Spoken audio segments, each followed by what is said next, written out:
Kupo, eto na nga at ako'y tuwan-tuwa. Alam mo kung bakit hinggay, nakakampi ko ang aming kahanggan. Si Bora, anak ng Iskong Mila. Ano ganito ba? Tamagang gamit, Freya, mula pa sa Australia. Napakalayo ng pinanggalingan. Aring batang ari, masabi ko sa inyo, yari lagi sa amin nung araw at laging gamay dala ng manok na pula. At lalaban daw ng sabong.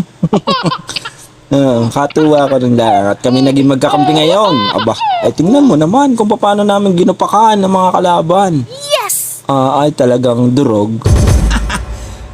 Pakalakas ang mga gamit namin na hero. Wow. Kaya ako'y natutuwa at aking nakakampi, si Bora.